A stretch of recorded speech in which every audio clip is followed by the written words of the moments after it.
Welcome, everyone, to the G Note Podcast. I am your host, Jason Spicy G. Goldman, and I'm a Grammy-winning record producer, arranger, and musician. I've been a music professor at USC for over 22 years, and I am most known for writing and producing music for the iconic Michael Bublé over the past 2 decades. This is a podcast for musicians who want advice and strategies on navigating the music industry. If you're not a musician but a music fan, I promise there is plenty in here for you as well. On this pod, we talk all things music. On today's pod, we are featuring an interview I did with Grammy-nominated vocalist, producer, woodwind specialist, and lead singer of the group Moonchild, Amber Navran. Let's go.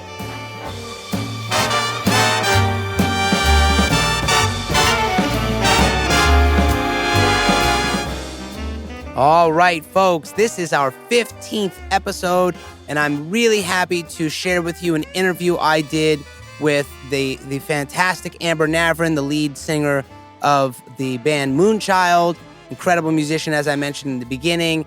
I think you're really going to learn a lot about the industry. I was just fascinated by Amber. I learned a bunch from her. I love it now. I was her teacher, and now she's teaching me, and that's how it should be. And I'm really proud of her and all of her accomplishments. I hope you enjoy this interview. If you haven't heard Moonchild or Catpack, I'm going to be playing a little bit of their music throughout the interview. Do your research, check them out. You can hear all their music on all the streaming platforms. Here's a little snippet of one of their more popular tunes. This one's called Cure. I can show you that love is a cure for heartache. Let me show you, baby, don't be afraid of forgetting. I can show you that love is a cure for heartache.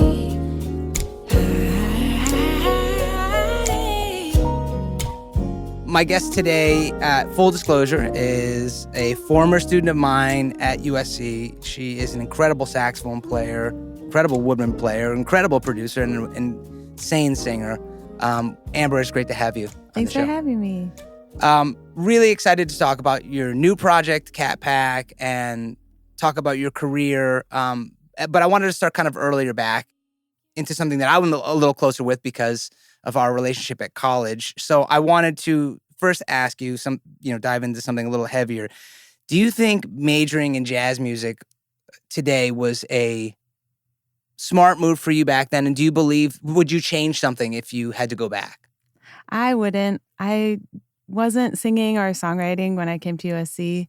So, yeah, I really just loved playing saxophone. I love jazz music. So it made the most sense at the time. And I think the songwriting culture at USC and the big neo-soul obsession of the students when I got there is kind of what redirected me to where I was supposed to be. Was that from the jazz students? Like, was there a lot of cats that were like really into the neo-soul thing when you were? Yeah, I'm that's trying to like remember. Harry Mack. I remember he gave me like all the Soulquarian stuff, and I had never heard it before. I was like, "Where has this music been? This is it." Yeah, I feel like people were walking into practice rooms asking what we were writing, not what we were shedding. So then I was like, "Shit, I got to write something, so I have something to show." So I feel like it definitely changed the trajectory for me of what I wanted to do. I mean, it feels like to me, Moonchild is obviously heavily jazz influenced in terms of your harmonic structures and things like that. Yeah. I mean, so it feels like jazz was the right fit for you. I mean, would you have gone back and changed maybe done production because you're such a influential producer now, or would you have maybe tried to major in songwriting? I don't even actually remember if that was there back then. Yeah, the pop program started when I was a junior. Oh, gotcha. And at the time, I think they were like kind of fighting for resources and kind of just establishing themselves so that there wasn't much crossover allowed. I do wish that there was because, I mean, it would have been great to start producing earlier or like take songwriting lessons from the legends they have teaching there. But, it all worked out. Yeah. I mean, do you feel that jazz-centered core that you have is really the basis of what you're doing musically, or do you feel like it's just the things that you've listened to? Yeah, it feels like the basis for sure. All of my favorite music is jazz influenced. So, neo soul, hip hop. Yeah, of course. R&B, so. Yeah, matter of fact, the class that you mentioned, Harry Mack, and just your partners in crime and Moonchild, Andres and Max. I mean, all four of you were there at the same time, right? Mm-hmm. And you guys have had so much success. And was Lewis Cole there also at the same time? Yeah, for 1 year. Oof. So, I mean, that the class of people, for those that don't know out there, Harry Mack's like the baddest freestyler in the world, and Lewis Cole's got Nowhere, and Andres and Max are obviously part of Moonchild with Amber. So, the jazz thing, I was just asking you before we started the interview. I mean, because when I first was working with you, it was on saxophone playing. Yeah. Do you still play bop anywhere, bebop or hard bop or any of that, or do you miss that? I mean, I do miss it. Every now and then I'll play a gig. I used to play in like a trad jazz group weekly with Eric Myron, and that was so fun. Let's get into maybe something a little bit more deep. So, a lot of the people that listen to this podcast are always, I always give a lot of strategy and advice on navigating the industry, and you've managed to attain a really incredible level of success. And before we get into, again, your specific projects, I really wanted to ask you, in coming up, what was like one of the biggest hurdles that you feel that you've had to get over? I guess let's start with the musical aspect before we get career aspect. Like musically, what do you feel was one of the hardest things you've had to battle with in the music industry? I think I am not like a natural performer. I'm more of a writer. So I love writing music. I just want to be at home in my closet. I love collaborating.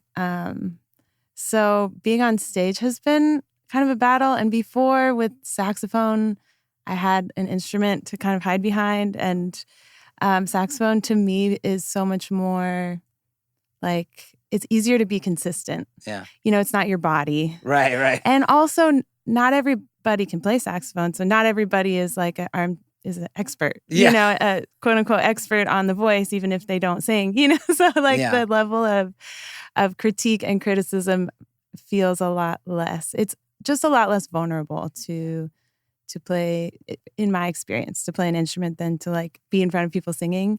And I just envy people who like are just meant to be performers, meant to be on stage. There's definitely a type of person, and it's so awesome, and that's not me. It's so strange because when you were at college, like, I don't think I heard you sing until like the very end of college. Like, I just was like, man, you're just becoming a killing saxophone player. It's like, okay, like, just gonna go out there and kill it. And then I remember hearing you like one time like sing a tune. I was like, man, I didn't know you can sing like that. And you're like, oh, I don't really sing that much. And I was like, what? Like, that's insane. So is it stressful for you when you sing still? Like, I'm honestly still working on it. It's so good to do stuff that you're scared of, though. I feel like it's made me a better person. Just all around, it's made me face a lot of like fear and insecurity. But I've definitely had a lot of moments where I'm like, why am I doing this? Like, what? How did I end up here? I chose this. Like, I've worked so hard to be here, and then I just like really struggle with it. So do you go through? I mean, again, I want to stay on this for a second because a lot of people deal with this similar performance anxiety kind of thing. I mean, is there a ritual you go through before you are going to perform and sing? Is there something that you do mentally to try to get you in that zone to like be like, okay, it's going to be good? Yeah, well, preparation is huge. And I've definitely shed performing because, like the jazz kind of world to me feels like it's about the music. It's not about the visual aspects. And it's almost, there's like a stigma of like, if you're doing anything to make it a show, then that's like corny or selling out or whatever, Totally. But people deserve a show, especially if we're playing R&B influenced music. Like people come to see a show and hear a show.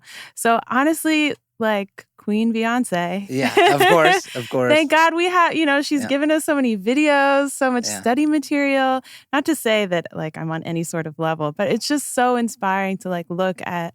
I love watching live performances and being like, what are they doing that's them? And what is me? And what is my version of that? So like preparing, taking lessons, like really shedding the show and trying to put a lot of thought into what I'm going to be doing throughout the show. And yeah, I feel like my vocal warm-ups are kind of like a meditative thing. I have a lot of stuff that I do every time, and I have like manifestations. Yeah, of course. And, you know, it's like all the things. Let me dive in a little more to that, because you're talking about the show. So, you know, again, as jazz musicians, you know, and I keep saying this because a lot of the people that listen are not necessarily jazz musicians. They're pop musicians that listen to the show. But I think it's important to address that. Like, as jazz musicians, we go out there, we play. Part of the playing is like, oh, there's mistakes that happen all the time. You'll just fix them on the fly. And we don't, as you mentioned, we don't think about like a show in that sense. So are you spending time now developing a show? Like, are you doing that in the process of writing the tunes, or is it after you've completed the musical body of work you're working on, and then you're like, okay, I'm going to get into show mode and design a show? It's usually after. Yeah. How long does it take you? Before the Starfruit tour, I was running the set every day for a month. Wow. Just like getting my shit together. But then also, like, at the show, it's the three of us and Effa. And so I'm like, but because I'm the lead singer and a lot of people who don't play connect to the voice, I'm hitting moments like if it's Andres's turn, I'm like pointing at him. I'm like going over to his keyboard for his solo, you know. So I'm figuring out kind of what everybody's doing throughout the set and making sure that I'm kind of directing people's attention to the things that are happening if they're not necessarily going to pick it up right away. Did you have someone that was like helping you like with the show design? I mean, it's always, you know, people are always asking me those types of questions. Like, I don't really know what I'm supposed to do in terms of the show or stage presence. Did someone help you with that? Not so much stage presence. I think I just like studied, live shows and tried to figure out. I definitely talked to a lot of friends about it. Like, what do you do? What do you think about? And it's all about just what feels like you still, but is for me like more showy. Yeah, of course. And then we do animations. We have Phil Boudreau does our animations. Incredible. He's amazing. So for me, it's nice to have something happening visually that's not me. That kind of takes the pressure off a little bit. But that's also just studying other people's performances. The last tour, we hit up a lighting designer, and she was amazing, and she showed us like different concepts for stage design, and we kind of got into that for the first time. So we had some set pieces that we were taking with us.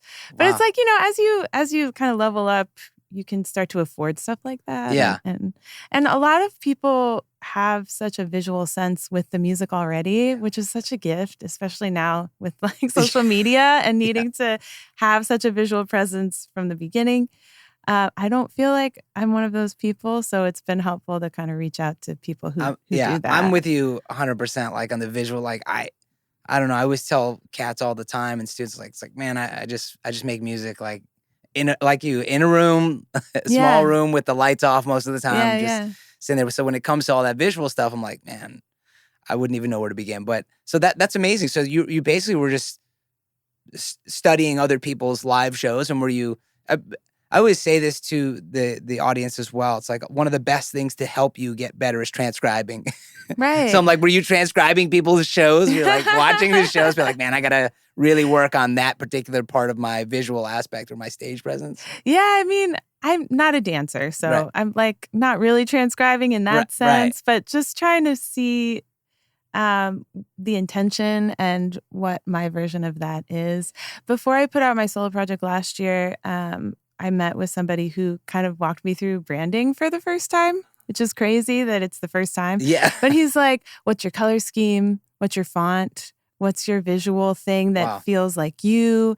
That's like maybe before every video, you're like pouring yourself a drink and then you cheers and then you start the video. Or maybe he showed me videos where there's someone who like eats noodles and then it cuts to the thing. Or there's like, people whose studios are filled with houseplants, and that's the visual element. Or it's like a keyboard on a bright color background, and that's the visual element. And so he was like, same thing, like study what people are doing, and then figure out what your version of that is.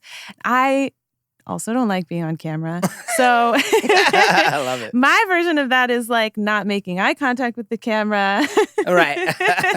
Filming little things in my studio. I love orange. I was like, okay, everything's orange. And then that's it. Yeah. And that has been enough, of something different. No, it's your thing now. Yeah. So I guess just like trying to figure out what feels like you and is also not super hard to do. Because like there's this, you see results when you're posting consistently. So you have to put a lot of time in and it's not sustainable if you hate it, so, or if it doesn't feel authentic. Yeah. So like coming up with some version of that that's not that difficult to pull off, that feels authentic enough that you can feel good about doing it and sharing it. I mean, maybe that's obvious, but. No, I mean, again, to people that are in a craft like jazz where it's so like, hey, where Miles would turn his back to the stage and not even look at the crowd. I mean, it's something totally different. I mean, it's amazing. Yeah. You have obviously a couple of different projects kind of happening, and one of your biggest things would be Moonchild. Yeah. What was like the breakthrough moment? I mean, I know you, and I know you guys just kind of came up with this, I think, when you were just hanging out, the three of you, right? And you were like, hey, this is what we're going to do. Yeah. What was like, do you feel that was your breakthrough moment where you're like, whoa, we could actually have some success with this? What was that? Yeah, I feel like, we did the first album and Andres had done some music for a film student. So the film student did some videos for us and it was right at the time when Facebook was allowing you to post YouTube videos on your wall for the first time. And so people were like actually watching and sharing videos. And I feel like our videos kind of spread around a lot quicker than we ever expected. And we had so much fun making the album. We were like, let's just make another one and see how it goes. Was the first one like, did a lot of people, I mean, I know at that time it was probably hard to be like, well, we could see how many listeners we have over here. Yeah, we really didn't know, but it felt like also after the first album, Jill Scott found our music. And amazing. Then she started telling all of her friends and peers and people. And then Jazzy Jeff found out about us and he was telling all these people, and Ninth Wonder and Robert Glasper. And before we knew it, like so many of our heroes were like reaching out, or, we got to meet them. That was incredible, insane. And like super inspiring. Like, okay, I guess we should keep going. so they just would call you because you put out a project. And just for everyone listening out there, you didn't go out with the intent of being like, oh, I'm going to do this project so that Jill and all these people can listen. You just did the project. Yeah, because we loved. Yeah, every album has just been us making music that we love. Yeah, inspired by music that we love, or like new things that we're learning. So it was a huge surprise. Would you say that it was kind of a lucky moment that you... Oh, totally. Oh, you do? Yeah, I mean, somebody that neither of us know tweeted to Jill Scott that she should check out Moonchild, and she saw it and listened to them. And it's like, how many? I mean, how often does that happen? That's incredible. It's crazy. And honestly, at that time, like I was working at a bakery and teaching lessons afterward and not gigging that much and coming home and working on Moonchild stuff for 2 hours before I went to bed. Like it was not glamorous. And like my career didn't look like we had any sort of success. We weren't touring, but that happened and we were like, okay, let's keep going. And then I think the next kind of pivotal moment was opening for the internet. I feel like our fan bases cross over a lot. Right. And after we opened for them, we saw like our tours became bigger. And so just like getting... How did you get that opportunity to open for them? I think it was through our booking agent. So I want to take one more step before the book. So yeah. When you got the group together, which was the easy part because you were at school together. Yeah. But, you obviously put a ton of time in. You made the album. You played probably some local gigs, I'm assuming? Yeah, we did. We did a West Coast tour, but we're from the West Coast. Yeah. So, like, we just played for our families. Right, right. I totally get it. It was mostly just online presence. Like, the gigs weren't paying. Yeah, of course. And people that we didn't know weren't showing up to the gigs. It was just all, like, putting the music on the internet. So, but when I'm always trying to get, when, I'm lucky enough to talk to you guys, different artists all the time. I'm like, where was the moment where it was like, okay, I'm looking in the audience now at some random live show, and I don't really know most of these people. And people are now starting to be like, hey, you should do something more. When was the moment you're like, okay, let's try to actually book a real tour? Did you do that on your own? Were you like vanning it? Like just... Yeah, well, a few managers had reached out to us, and we had met with some of them, and some of them were like, we want to change everything, and 5-year contract and all of it. And we were like kind of overwhelmed by that. Yeah. And then our manager, who we've had ever since, came along and said, I love what you guys are doing. I think I can help you. No contract, like we'll work together until it doesn't work anymore. And we were like, okay, I mean, that sounds great. You know? Yes. His name's Daniel Kellner, and he's been with us ever since. And he's the one who got us connected with a booking agent and with our labels. And so and that's how we got opening slots. But the first internet tour was for Ego Death. And it was the first time we'd really ever hit the road. And was it like a week long or 2 weeks long or? Oh, that's a good question. At least 2 weeks. It felt long because we were in a van. Were you guys driving the van? We were driving the van. Okay. No tour manager. We brought air mattresses to sleep on. Amazing. And I honestly hit up any person I knew even a little bit in every city. And we were staying at people's houses that we didn't know. They were just friends of friends of friends. And they were willing to put us up because, the internet was still building, and their opening slot budget was not that big. So we weren't making money, but we were just trying to like build, and it paid off because the next time we hit the road, our numbers were so much bigger just from reaching their fans. So just to put this into perspective for everyone, you made the music to make the music. It wasn't for a specific thing. You weren't trying to write hit songs, quote unquote. Yeah. Then you were playing for your friends most of the time in your quote unquote West Coast tour because we knew that was mostly your friends and family. Yeah. And then you kind of got lucky with this manager. Yeah. And you got an opening hit pretty much. Yeah. And you were vanning it yourselves, driving the van, sleeping at people's houses, until finally you built up enough of a fan base where you can go out and actually make some money. Is that accurate? Yeah. And we've always toured not that comfortably. Like we've only just started touring comfortably. So what do you mean? Even once we started bringing a tour manager, we would book Airbnbs with enough beds for like our drummer and our tour manager. And then the three of us would like rotate on like couches and air mattresses. And because we wanted to come home with some money, of course. And it's tough to have a profitable tour at the beginning. Yeah. And now, like for the first time last year, we had a bus. It was great, or like when we go out, it's like 2 to a hotel room. And a lot of people don't like have their own hotel room. Right. But we're not there yet, Right. I think also it helped that we were like right out of college. Right. I don't know if I would want to do that Of course. now. Of course. So but I think struggle. The timing was good. Yeah. I mean, it's important. I mean, that's the struggle that, we're always trying to tell students, younger people too. It's like, you got to go out and you got to do your thing. And when you're young, that's kind of the time when you can be like, man, I'll sleep anywhere. I don't really care. I just want to make the music. And when it's your project, you're willing to do that. Like if you're a side person, no. Yeah. That's why, there was always a bed and a room for our crew. Yes, yeah.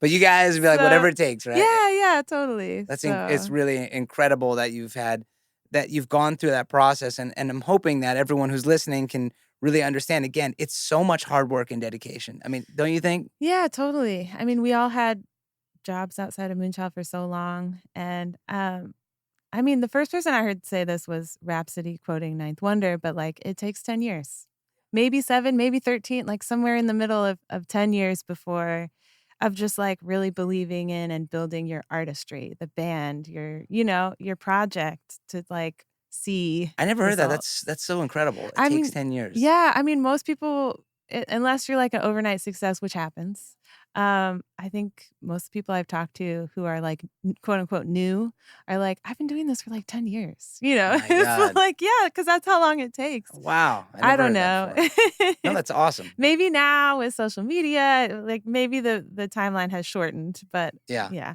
You talked about before how you found your manager. You went through a couple of people reached out to you, or like, hey, you got to sign X, Y, and Z, but you found a manager that really worked for you.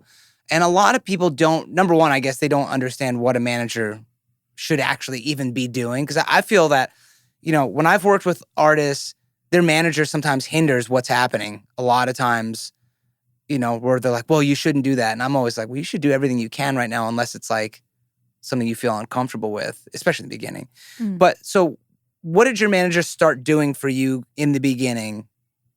And did you feel that was the right thing for you? You know, how did you meet the manager? I mean, again, you kind of gave us a little explanation. It's like, oh, he just hit us up. Maybe give us a little background on the manager.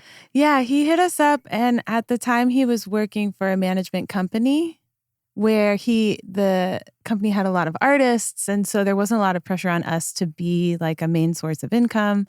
And I think he was trying to build kind of his artist portfolio on his own away from the company. And he's done that. Now he's got his own company and he's got his artists, which is really cool.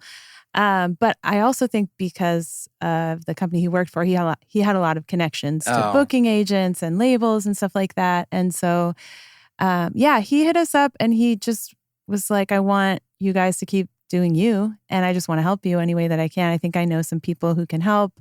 And one of the first things he said was, I want to get you guys connected with the booking agent and maybe find you an opening slot so we can start to grow your fan base. Incredible. And we started out with one company and we were there for a while. And then he was like, you know, I think this other company has a better roster for you guys. It's more like the genre that you're in. Right. And so we switched to ICM. And we were with ICM. We've been with our booking agent, Meg White, since then, basically. And ICM just dissolved, and you know, all of this change happened among booking companies that I haven't totally kept up with. But we're still with Megan, right? And yeah, she's gotten us some amazing opening slots and helped us kind of book tours as we've grown. And so the manager, when you first met him, did he ever get in the way of like who you should work with or what you should do musically? No. And that was a big concern of ours from the beginning. It was like, we had met with some people who had a new vision for us and really wanted us to go their way. And, I mean, we were so young and we didn't even really know our sound. We only had one album out. It's probably tempting though, right? If this, you know, when someone's interested, you're like, hey. And honestly, I was a little tempted, like, no, like, let's trust this person. And Max and Andres were like, no, like, that's not us. And they were right, you know? Yeah. So, our manager he hasn't gotten our way at all. Honestly, I think... so he stays out of the musical aspects of what you do and the people you want to work with, right? Yeah. And for the longest time, like people, I mean, our email address is online. People can reach out to us. I just recently switched mine to his because I was feeling overwhelmed with being in contact with so many people. Yeah, that's amazing. But there's like Instagram DMs. Right. You know, there's like ways to reach out. And I honestly don't feel like he's ever gotten in the way. That's awesome. Or tried to keep us from doing things. What I love about him is he'll give us his opinion and then he'll say, but it's up to you guys and I'll help you do whatever you want to do. Man, that's lucky. Yeah, it's so lucky. It's like he'll, you know, in what I've seen, this is standard. But if you don't want to do that, that's fine. You know, it's crazy. Like, so he had he's the one who connected with you with your first booking agent then. Mm-hmm. Yeah. And so now you have a manager, a booking agent. You have a tour manager. Yeah. So you have all these pieces, but it started originally with just you guys. Again, I know I'm rehashing a little bit, but it's really important for people to understand this because, you know, I that I do a lot of teaching. Like this is the thing. So you were vanning it driving to gigs, and then you got a manager. Was that piece that was the next level? Yeah, well, and we didn't have a tour manager for a while. It was just we were tour managing. We were driving, advancing the shows. We were trying to take on as much as we could at the beginning, and then we kind of reached a level where our manager was like, "Hey, I think it's time. We can afford it, and it's gonna really pay off." And having a tour manager super pays off. Oh yeah, I'm sure. I'm sure. Oh my God. Because I mean, it's the same thing with a manager. Like if you get to a venue and something's not right, or a piece of gear is supposed to be there, or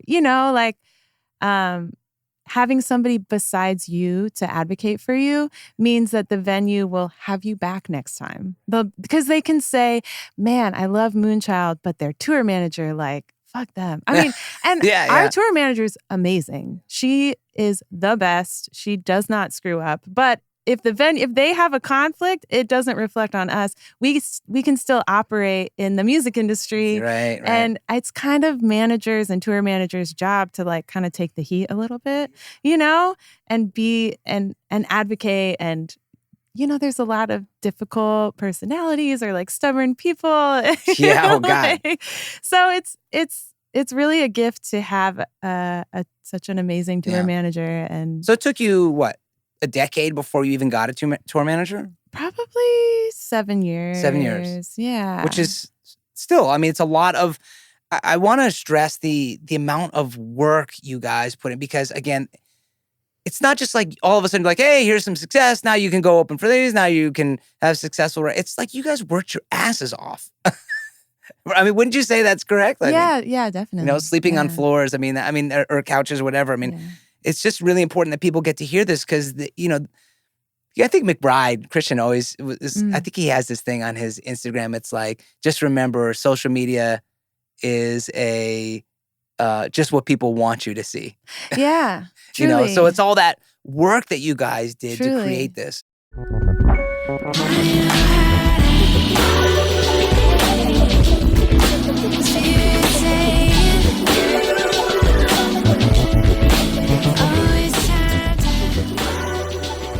If you're just tuning in or coming back from a coffee break, that was a tune from Amber's new group, Catpack, called Walk Away.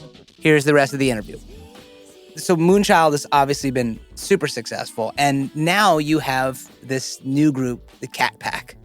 Tell us about this. Why Catpack? I'm guessing you love cats, but or maybe it's jazz musician cats. It's Jacob. He's so funny. I've wanted to work with Jacob since I heard him playing in the practice room. Just everything he does, I'm obsessed. And we both, have been busy with other things. We've always been tight and played gigs together, but we haven't written together. And over the pandemic, when we were all home, we were both a part of this online thing that some previous CalArts students put together called Song a Day for a Month. Oh, amazing. I saw that. Yeah. It's for the month of January and July, you post an idea or a song or really whatever you can to this page every day. And I was just taking everything Jacob did off the internet and writing to it, because I was like, that's insane. I mean, I hope he's down. And then yeah. And then I went to him and showed him, and he was like, "Oh, hell yeah, let's make these songs." And so it started out as just a duo project. It was just going to be an EP, two people who are fans of each other and have been friends for a long time making music.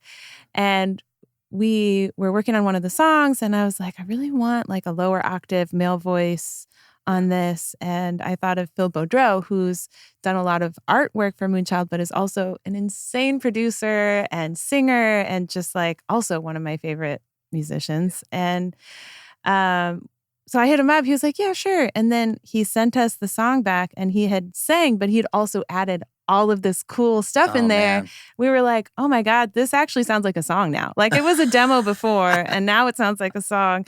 So we were like, I think we should send everything to Phil and just let him do his thing.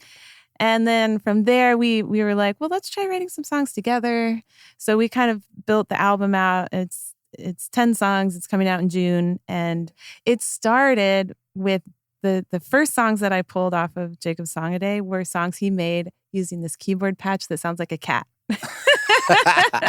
So Jacob. Yes. Everything is hilarious, and killing. Yes, yeah. I mean, that's it. It's like that's it's crazy how he makes both things happen. So we were like, it has to be something with cats because that's what started the whole thing. Yeah. So we came across Catpack, and Phil is an amazing visual artist as well. So he immediately like drew up all of these things and had like a colors. He's like, we each should be a different color cat. And I was like, yes, absolutely. And so it's just been really fun it's been fun to work in a group where we each kind of have an individual sound. I don't want to say persona, but like a vibe that's already been built, and we're coming together and really wanting all of us to like have space and shine and just bring our three distinct sounds together. And I think the difference between that and Moonchild is like me, Max, and Andres grew together. Like I didn't have a sound before Moonchild. And in Moonchild, we all kind of found our sound. So when we're working together, it's like, how do we keep this thing that we built together authentic and true to us? And so, yeah. That's amazing. And so I really like talking about this because this is the beginning of a project. Yeah. So in this particular thing, I mean, I love how you just explained kind of how it came together. And now this beginning stage is obviously you have a lot of connections now, and you have a certain level. I'm assuming your manager that you use for Moonchild would probably help you with this one. Yeah, he is. Yeah. Yeah. So you're starting rather than at ground floor. Now maybe you're at the middle floor. Yeah, yeah. And so now you have the music together. Has there been a tour already put in place, or what's the next steps for this project? Yeah, we're working on booking a tour. We've got, we're a new band, so we're like low on the list of holds for a bunch of venues. So it'll come together. We'll figure it out. We're also at a very different place. Like Jacob is busy touring with a lot of different people, and Phil just had a baby, and I've got a lot of stuff going on too. So we're kind of like, okay, let's do a 2-week tour, and whatever comes through is what we'll do, and it's nice to have a project that's like, we just did this because we love it, and we're going to use whatever connections we have to like make something happen and then see where it goes. I mean, it's like similar to Moonchild. Yeah, like you just did it because you loved it. Yeah. It's like, yeah, I feel that it's really important. Let me shift gears if you wouldn't mind. You are a musician that, typically females are not really in the spotlight. You're an incredible saxophone player, hardly any female saxophone players. Not a ton of female producers. You're a killer producer. Thank you. How did was there challenges being a woman in either of those fields? Because again, jazz musician just doesn't tend to have a lot of females.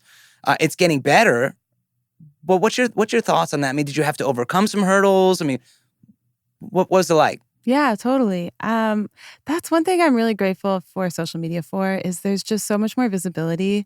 I feel like I see incredible female players, producers on Instagram constantly, and it's so inspiring to see that. And I think it's good for the men in the industry who are typically surrounded by men to go online and see that and be like, oh shit, there are a lot of women. And then hopefully the next time that like one of us shows up to a gig, it's not like, oh, is your husband in the band? Like totally. And even, I mean, I feel like I don't get it so much now because Moonchild has kind of established a little bit. But even the other day, I was playing a background music gig, and I was singing. I had set up the PA and figured out the DJ booth to like pause the music he had on, and he came and started talking to the drummer about like, okay, in between sets, I'd like you to do this and this. And I was like, didn't you just watch me like do all of the, he's like, I think the vocals should be louder. I'm like, talk to me, man. Yeah, I mean, that's pretty out. Wow. So it's little things like that. But early on, like I remember going to the Blue Whale, and I'd be with Andres or Max or like whatever guy friend I went to the Blue Whale with, and meeting new people, and people like wouldn't look at me, wouldn't talk to me or ask me questions. And the guy would have to be like, this is Amber. She's a killing sax player. And for the longest time, when I was kind of switching my focus from sax playing to singing, that's something I struggle with too, because I only got respect when I said that I played an instrument. And then putting a lot of time and energy into singing and kind of feeling a little rusty on the saxophone as I was doing that made me feel like, man, I'm like not even good at the only thing that gets me any respect, you know? So that was kind of challenging. And once I put out an EP where I did everything and I produced everything.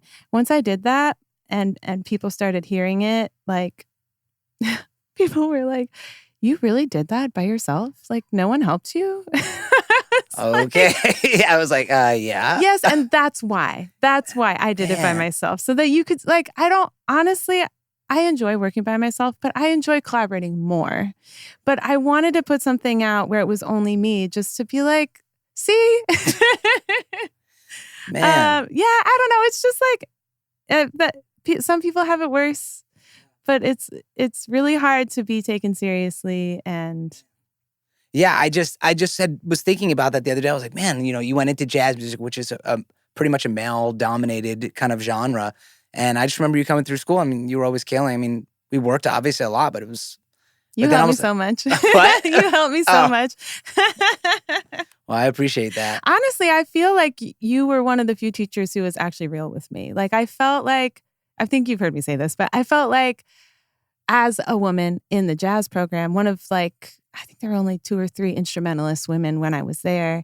I felt like people were like afraid to say anything too harsh to me or like, and maybe that's not true. Maybe they weren't being honest with anyone. I don't know. But my experience was like, you know, that was okay. Just do it again. I'm like, no, tell me what's actually wrong. Yeah, well. And you would be like, that was boring. And I would be like, thank you. That's why I'm here. I'm here for you to tell me that what I played was boring. That's why I'm paying my money. You know, I was going to say that. Like, I mean, you know, I'm pretty honest about it. No, but you helped me so much. I appreciate it. And you know, and when you liked it, you told me that too. It wasn't all like, yeah, of course. Criticism.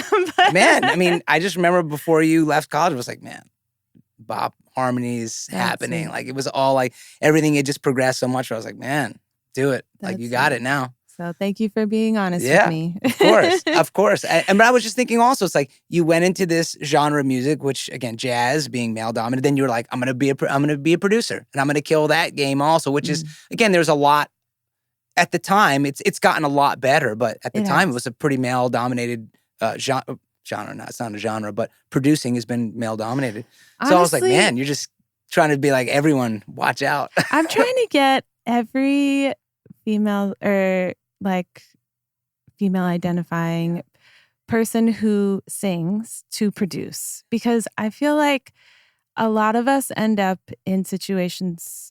And I'm not necessarily speaking from experience, but I hear people like in positions where they feel like they are depending on someone who's not invested in them, who feels like they're doing them a favor by producing their songs or isn't actually listening to their feedback. Or I'm like, once you can do it yourself, you can choose the people you want to work with. You don't have to depend on somebody to make this happen for you. And honestly, after learning saxophone or like, not that I know this, but you know, like studying jazz music or like trying to figure out how to use my voice, the learning curve for production is a lot easier. Yeah, man. I'm not saying that production as an art form is easier than anything else, but like it's not as impossible as I thought it was. And I didn't do it for so long because I thought I couldn't.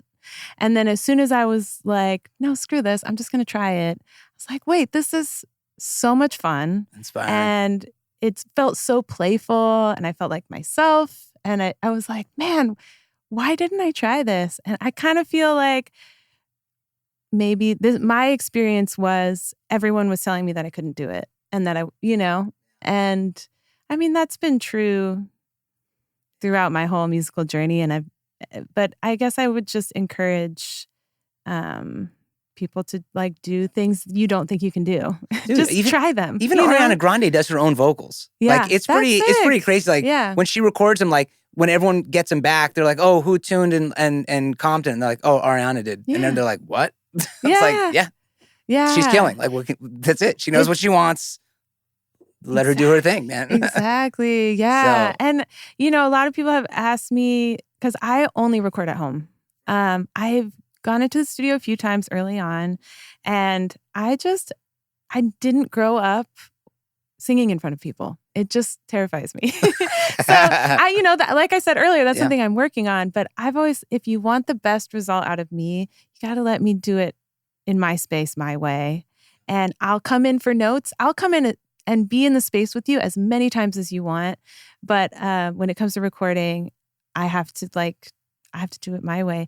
And there has, in all of the collaborating I've done and all of the people that I've met, there's only been one person that's given me shit for it. Is that right? It's like most people are down. Yeah. So it's like, just ask for what you need. And, you know, like there's no wrong way to make music. I don't know.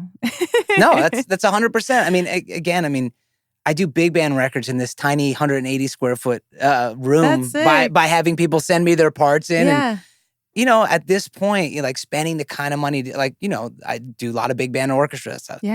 Spending the kind of money to go do that when everyone's like, dude, just send it over. I can get it done for you. And I'm like, fine. Yeah. Do your thing, send it back. I trust, at this point, it's like I trust those musicians. Like, it'd be the same way. It's like, man, I got it. Just tell me what you want. I got it. Yeah. Don't wanna feel the way I do.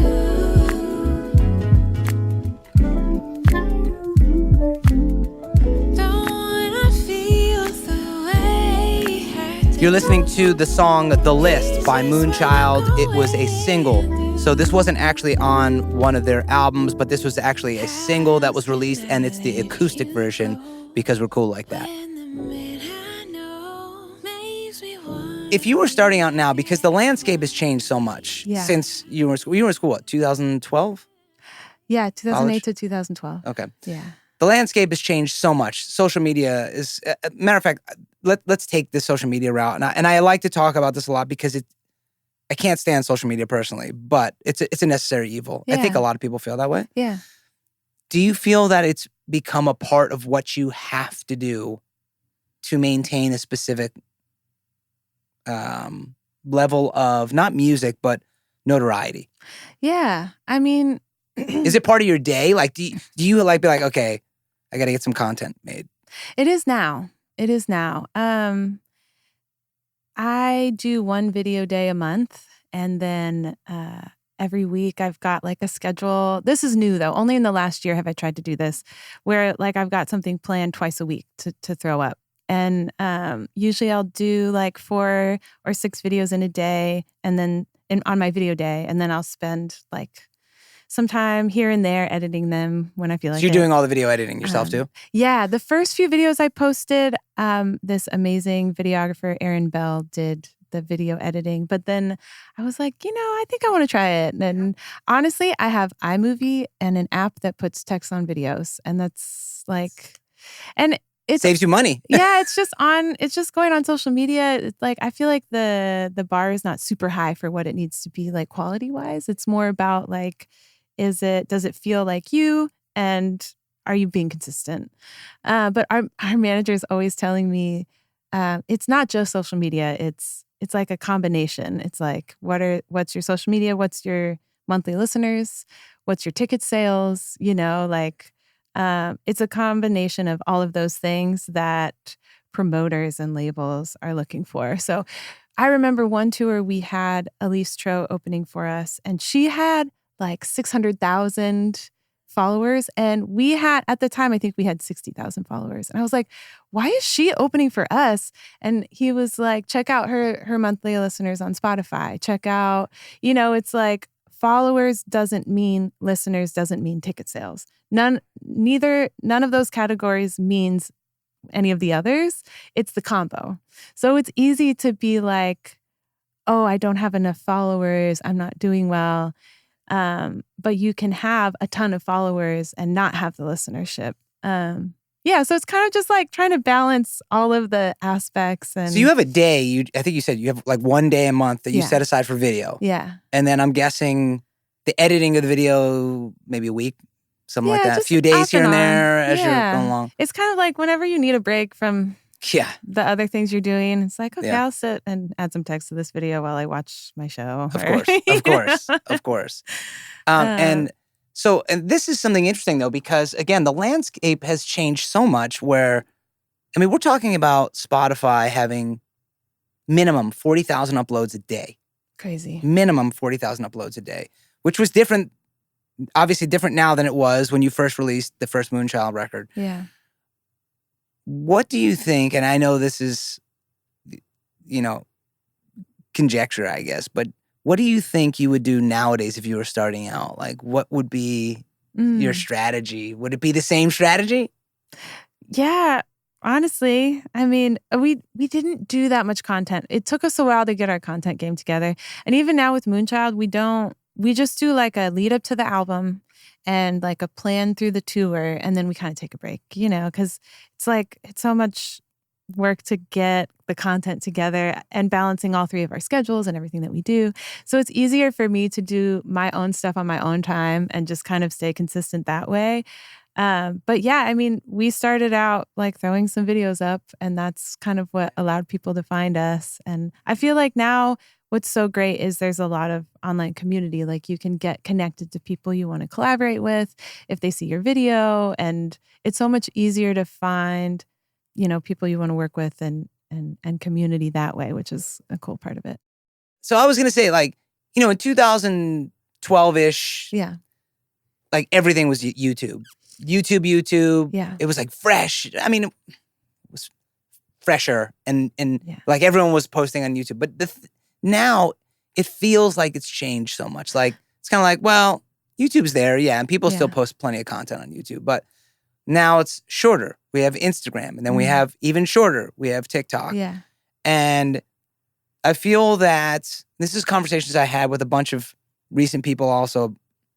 I'll get your take on it as well. I feel like that there's so much that the market is so oversaturated that it's very hard to find the right thing to do. And my personal recommendation to a lot of the listeners out here has been live. Just play live. Play live. And I know that sounds like old school of me. Again, we know I'm a jazz musician, so it's like, yeah, we got to play live. But I feel like if everything is so oversaturated, the natural thing is like, you can't replace the live show. You just can't. What's your thoughts on, do you feel that, do you feel that TikTok and Instagram have helped? Yeah. And two, do you feel like, what's the best way you feel like to reach an audience? I think having albums, having singles, having things out, it's like playing live is important, but you can reach so many more people if you have music out. And a lot of people have found our music on YouTube's autoplay. Like they listen. Right? Yeah. So many people are like, I found you guys because I was listening to Leanne LaHavis or the internet or Jill Scott, and your video autoplayed after it. And I was like, who is this band? I'm like, that's crazy. Thank you, algorithms, Yeah. And I feel like, there is too much. It's like, it's too much to handle, all the different social medias and YouTube. And so just whatever you can do is good. Like I post on TikTok, but I'm never on TikTok because I'm too old. Yeah, I feel you on that. I feel the same way. I'm an Instagram girl. It's fine. Yeah. I also put things up on YouTube. I don't find music on YouTube personally. I find it on Spotify or on Instagram. But I put stuff on there so that people who do find music on YouTube can find me. So it's like putting things out everywhere and then investing your time in what you can. Are you organizing all of it though? Are you the one? And this was a question actually I had for, I guess, both Moonchild and this new project. I mean, are you the one that's going, okay, here's what we're doing? Are you the commander, if you will? I mean, again, I know, like for Moonchild, I know it's 3 equal parts, but there's got to be someone that's like, okay, we're going to do X amount of content per week. This is when X is coming out. You're doing video, you're recording, you're producing, you're writing songs. I mean, are you the cat that's doing it all? No, it's very evenly split. It is. It is. And that's what's so, honestly, like the biggest gift of being in a band is being able to split up all of that work. Because like if one of us is super busy or has a family thing or is sick or is just burnt out, somebody else will come in and like take over. That's awesome. So we kind of go through phases. Like sometimes it's me texting like, hey, what's our plan for next week? Or Andres is like, hey, we got to do this thing, or, and we all kind of have responsibilities that we've kind of been drawn to. So like Andres loves live arranging. So he does a majority of the live arrangements. And sometimes Max and I will bring stuff in, but that's what he's passionate about. And so we do that. And then I'm like more into like the merch stuff and I ship the merch, like I'm into kind of more that kind of thing. And sometimes, Andres books our flights. Max and I will look for Airbnbs and hotels sometimes. It's like, so I want to stop you. Sorry, pause you right there. So are you saying that you still send out merch and that Max or Andres books flights? Yeah. So you guys still do that? So we use a merch service for a lot of Shopify? stuff. Yeah.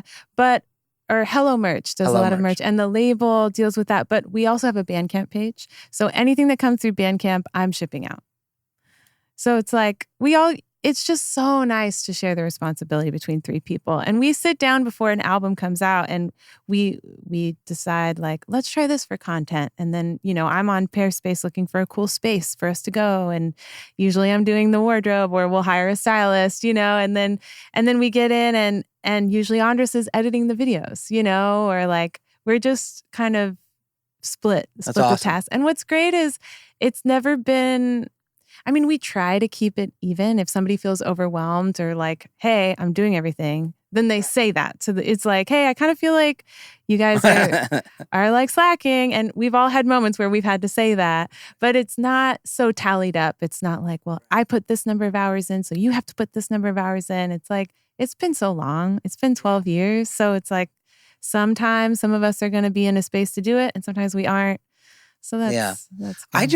I just think it's really important that even with the level of success you have, you're still willing to send out some merchandise. Yeah. You're someone's still gonna book some reservations at an Airbnb or whatever. Yeah. I want everyone to understand how much work it takes, even when you get to the level that you guys are at. It just still takes work and it takes still grinding. You're just not grinding as hard. Right. Right? Yeah. Truly. Or maybe you are and you're grinding for another level. What? The thing that has also been hard is being a band for 12 years and starting out so young and not knowing ourselves and not knowing what's coming. Like every tour that we go on, there's new shit going wrong. It's like you think after a certain amount of time you will have run into every problem at the airport that you can run into, but you haven't, Yeah. So also like going through all of that shit together, making decisions together, having disagreements. Our music taste has changed between the three of us since when we started. We've changed. Our priorities have changed. So, there's also the work of like communication, being a good bandmate. We go to band therapy. That's seriously. And I suggest every band goes to band therapy. Band therapy? Yeah, no because way. We have had to deal with so much shit, like That's awesome. It's like communicating. Is that like an actual music therapist? Is that what you? It's just a normal, like a regular, but the three of you go family therapist. But the three of us go and we check in. That's awesome. It's just, if you talk to anybody who's been in a band for 10 years, they'd be like, yeah, go to therapy, of course. Man, especially just having to learn all of these lessons together. Like we even had a moment, I remember early on, where one of them came to me and was like, something's wrong. Touring shouldn't be this hard because, on social media, you see people on tour and they're like, it's a dream, Of course. It's on the road with so-and-so. And it's like pictures of Paris and pictures of big audiences. And I was like, no, I think it's just hard. I don't think we're doing anything wrong. I think it's just a hard thing to do. And so dealing with our expectations and then, is it our fault? Is it my fault? No, right. Just things get thrown around and, that's freaking amazing advice. I never would have thought about that, but our identities were so wrapped up in Moonchild at the beginning because it was how we all found our sound. So then at some point we had to have a conversation where it's like, okay, well, the stuff that we all like becomes Moonchild, but we all make other stuff. So like, let's do solo projects. Let's do things outside of the band that fulfill us in ways that Moonchild can't, so that when we come to Moonchild, we're ready to compromise and leave space for everybody to have a musical voice. And, it's just like, there's so much interpersonal shit to figure out. I read books about like leadership and team building, and it's normally in a corporate setting, but all of it relates to just communication, showing up with care, having hard conversations, and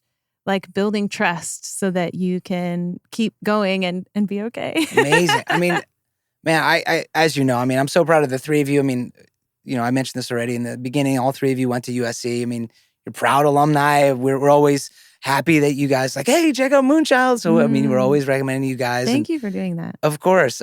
And I really am proud of you guys. And you guys have just a remarkable story. And I just love all the information that you've shared today because it's very real things that people don't get to see. They just see, as you just pointed out, it's like, hey, I'm in Paris. Like, this is what I'm doing. I'm on tour. I'm hiking up the Eiffel Tower, and then I'll play a show at night just like that. And it's all, but the fact that this whole process, people don't see the process and they don't hear about it. So I appreciate you and your music and what you're doing. And I cannot wait to hear the entire full Catpack album, which is going to be amazing. Do you have any insight as to when the full album's going to drop? Or Yeah, in June. In June. Yeah. Do we have a specific date yet? The 21st. 21st of June, 2024.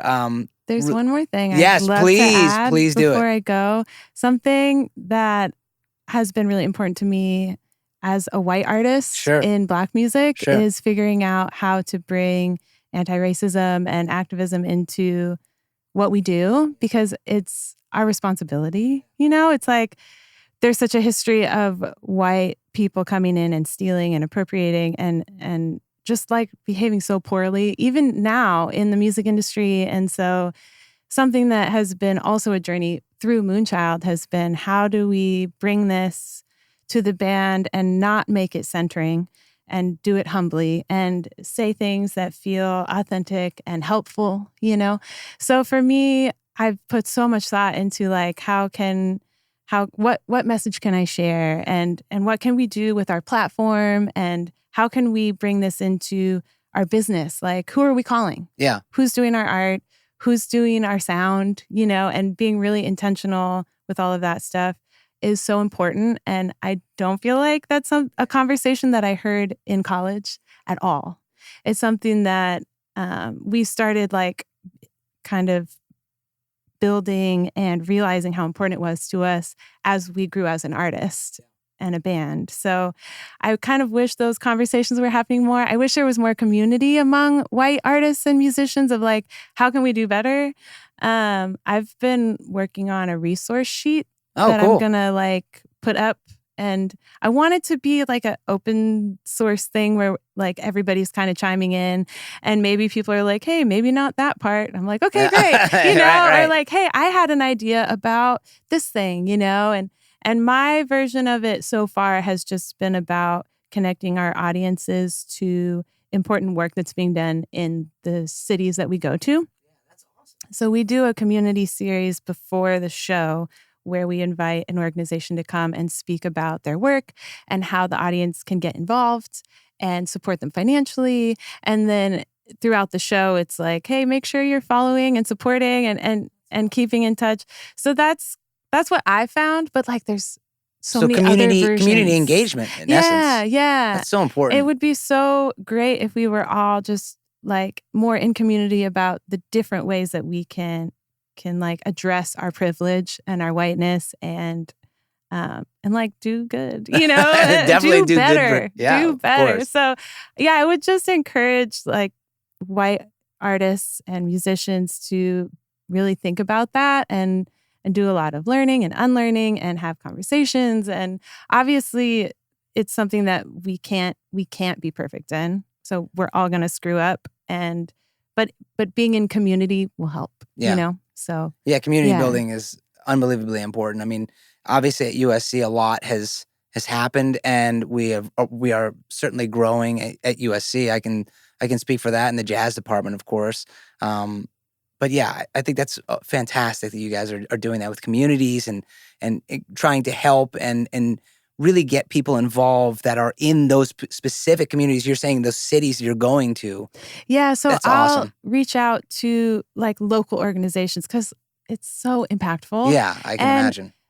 I mean, our audiences, I think any audience has people in it who want to be connected, but aren't making time to do the work, you know? And so it's just so easy to be like, here's this great thing. And then it's not like, it's not about us. It's not centering. It's just like, let's just connect these two things together. We're going to have, 600 people in a room, and they're not all going to know about this organization. So let's just like make a space where we can connect these two people. But yeah, I mean, it's our responsibility, it's not a favor. It's not amazing. It's just like something that we should be doing. So I love it. Yeah. Well, thank you so much for sharing the time with me and coming on the show and bringing your insight and knowledge to everyone out there. I know they're going to appreciate it. I know we're going to get a ton of emails, so I'll be sending you lots of emails from people in traffic so they can ask you questions. Yeah, and like absolutely. I said, super proud of you, and I just wish you more and more success, and I can't wait for this new project. Thank you. Thanks, Amber. Thanks for having me. Folks, we have come to the end of this week's episode. I hope you've enjoyed my interview with Amber Navran. She's incredible, obviously. Go check out her two projects, Moonchild and her new project, Catpack. I know you're really going to enjoy it. Hopefully you've been enjoying the samples as we've been going through this episode.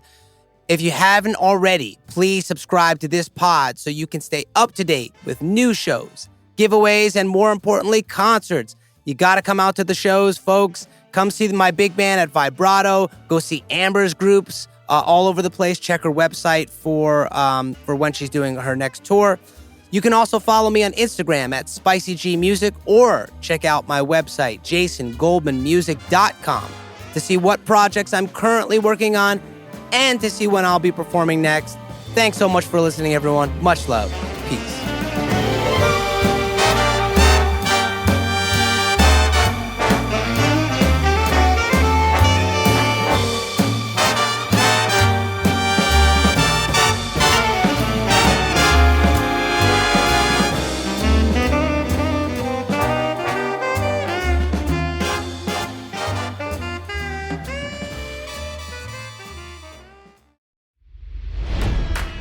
It's NFL draft season, and that means it's time to start thinking about fantasy football.